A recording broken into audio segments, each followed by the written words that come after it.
Every day in Ireland, there's over 300,000 car journeys of less than 4 kilometres. This is a 40-minute walk or a 10-minute cycle.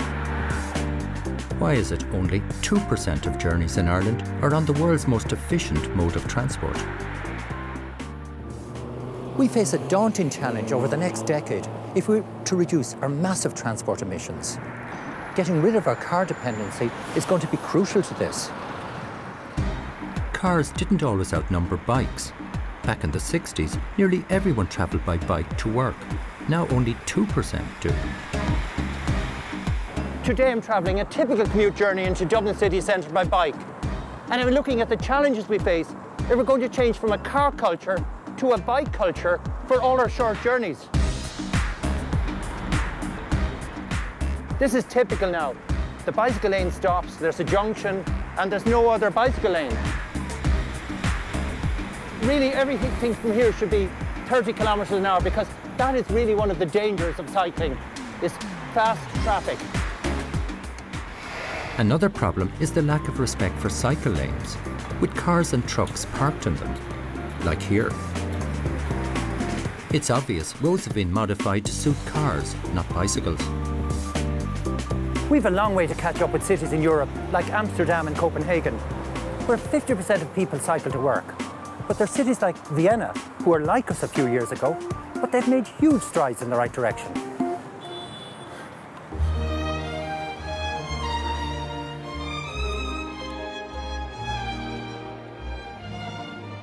The increasing popularity of the bicycle on the streets of Vienna is a relatively recent phenomenon, and I'm curious what initiatives have driven this transformation. We're outside the Opera House here, and this is the Ringstrasse here, isn't it? I see a lot of bicycles parked here. Is this quite common in the whole city? Yes, it's more and more. And inside the high-density area of Vienna, the car driving and the car trips are decreasing. Have you got much kind of bicycle lanes in kilometres here in the city? Yes, we have more than 1,000 kilometres for biking facilities. Right. And has that increased since it was originally? Yes. I mean, is there improvements being made now all the time? Yes. Since 2000, we have increasing from 3% to 5% today. And you see it inside the city, it's very present. The bikers are very present. And is it safe to cycle in the city? It gets safer and safer because we want to offer the bicycle lanes where only the cyclists are alone on the lanes. And I think the cyclists make the tempo of the vehicle slower in the city because car drivers have to watch the bikers, and so it's reduced the speed.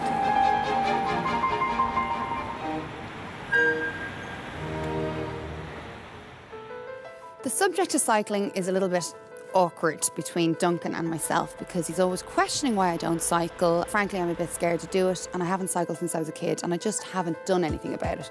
So today I'm actually going to do something about it. I'm going to learn how to cycle, and I'm going to get a bike, and I'm going to show him. So here we go. Wish me luck. I'm quite nervous about cycling in busy traffic like Duncan does, so I hope Kevin can help me. We sell bicycles. But more than that, we offer a lot of cycle safety training, and basically we get you set up completely so that you can head out on the road.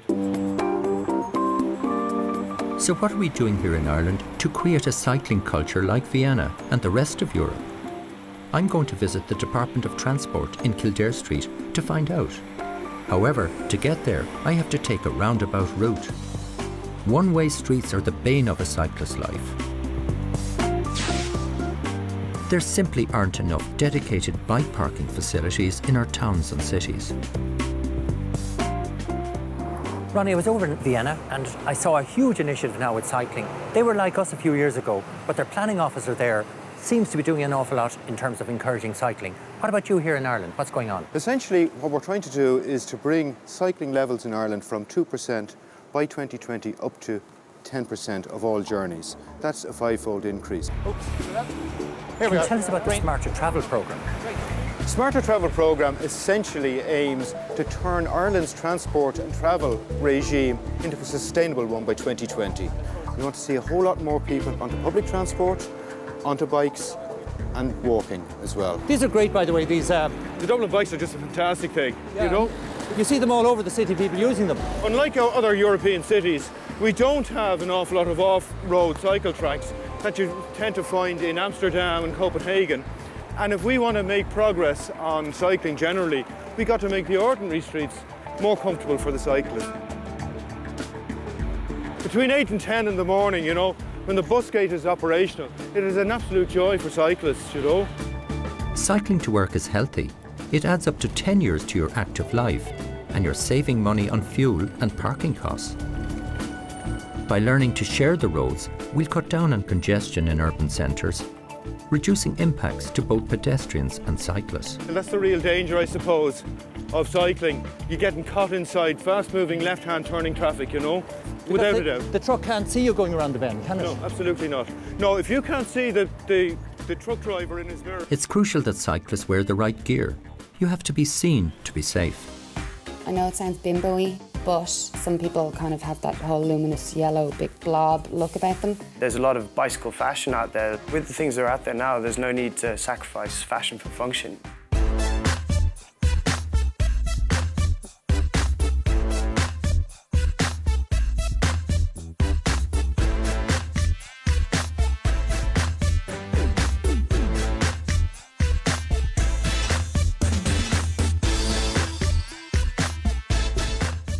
Kevin kitted me out with a real stylish helmet and cool reflective waterproof jacket for my first bicycle safety lesson. There's no getting away from it now. I have to get on a bike for the first time since I was a child. Ronnie pointed out that the Smarter Travel programme has an increased budget of almost €20 million this year in order to develop cycling initiatives in the county councils around the country. No. Well, here's a truck here behind you, here's a truck in front of you. Time for real care. Take a wide angle and let yourself around. Trucks are not to be messed with. As Ronnie pointed out, training is crucial for people who haven't cycled for a while. Some bicycle shops give safety lessons to beginners. Oh, yep. See what we did there? Kind of moved out into the centre of the road so that all the cars behind us can see us, and we're now part of the traffic, especially a junction where it's dangerous, okay? Part of the traffic. It's clear I need a good bit more practice before I dare cycle with Duncan. Totally lost my balance there. Cycling is the most efficient form of transport ever invented. I have a dream that we return to the days when bikes outnumbered cars in our towns and cities. Many car drivers see cycling as an obstacle on the road, but we must remember that every bicycle is one less car.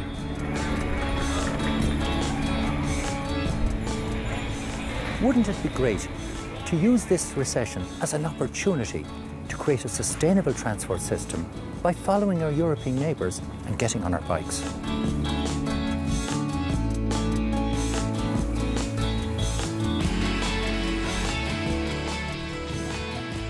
Hi, Tanya.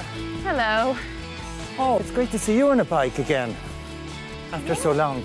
So let's have a go. Okay, I'll follow you. Follow you and then pass me out. Right, keep in on your left.